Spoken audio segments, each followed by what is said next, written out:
d'échec scolaire, c'est l'état d'un élève qui rencontre des difficultés pendant son apprentissage. Et cet état peut aboutir à des redoublements répétitifs ou alors au décrochage scolaire.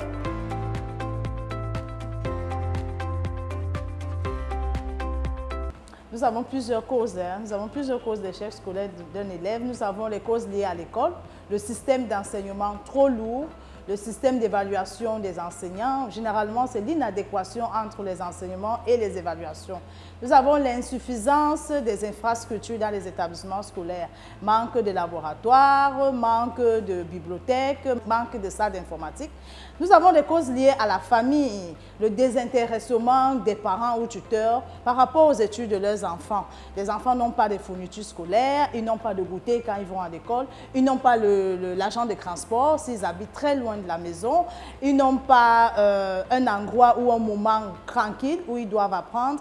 Nous avons l'instabilité des parents qui joue énormément dans l'échec d'un enfant. Nous avons le divorce des parents, nous avons la parenté irresponsable, nous avons le décès d'un parent ou d'un être cher et le manque de suivi du parent à la maison de son enfant. Nous avons également les causes liées à l'élève lui-même, le manque d'efforts personnels, le manque de distraction ou encore l'excès des distractions, mauvaise compagnie ou un manque d'un planning d'études personnelles. Les causes liées aux troubles d'apprentissage, en psychologie on appelle le phénomène des dys. Nous avons la dyslexie qui est un trouble de lecture, nous avons la dystographie qui est un trouble d'orthographe, la dyspraxie qui est liée au problème de dessin, de tracé ou de découpage d'un papier, la dyscalculie qui est un trouble de calcul, la phobie scolaire qui est simplement la peur d'aller à l'école ou alors le refus catégorique d'aller à l'école.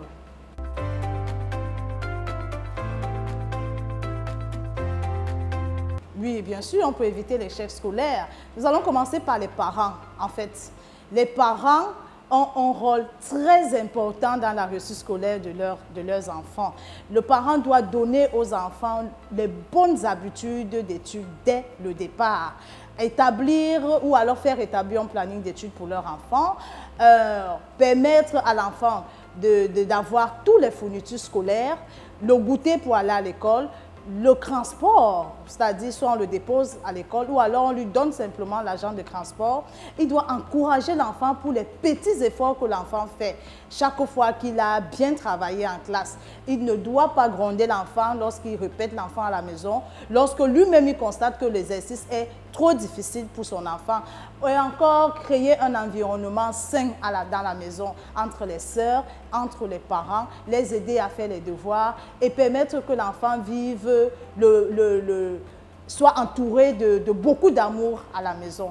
Nous avons pour l'élève également, l'élève doit adopter des habitudes, des attitudes scolaires positives, la discipline. Nous le disons tout le temps aux enfants, un enfant qui veut réussir doit être discipliné. Le respect du règlement intérieur, la ponctualité, l'assiduité au cours, le goût de l'effort, éviter des mauvaises compagnies et aider l'enfant à faire de lui-même ce qu'il veut devenir plus tard.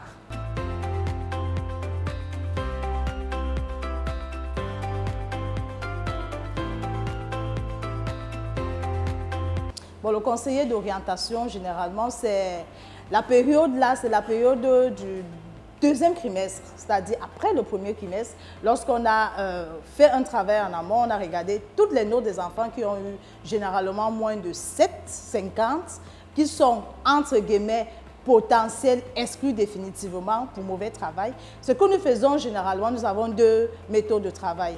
Nous avons des counseling individuels, c'est-à-dire on appelle l'enfant ou alors l'élève lui-même vient se faire consulter dans le service de l'orientation. En ce moment, nous commençons par l'élaboration d'un planning d'études.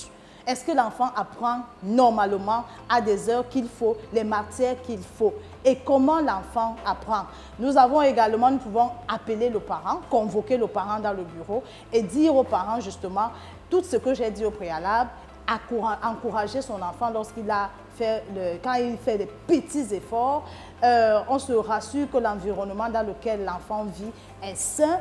La sainteté, là, ce n'est pas un truc pure utopie. C'est juste des meilleures relations entre les parents, entre les frères et sœurs ou entre tous les membres de la famille qui vivent dans la maison. Nous avons également le fait de fournir des enfants en matériel didactique, en matériel scolaire. Un enfant qui n'a pas de livre, un enfant qui n'a pas de cahier, il sera difficile pour lui d'apprendre comme il faut. Nous aidons également l'enfant dans le milieu scolaire, c'est-à-dire nous nous rapprochons des enseignants. Nous disons aux enseignants, nous demandons aux enseignants d'être un peu plus attentifs envers cet enfant-là. Nous nous rapprochons des censeurs et des surveillants généraux pour qu'ensemble, ça soit une communauté éducative pour que cet enfant puisse avoir au maxi 9, 10 et il pourra même finir avec 12 de moyenne en fin d'année.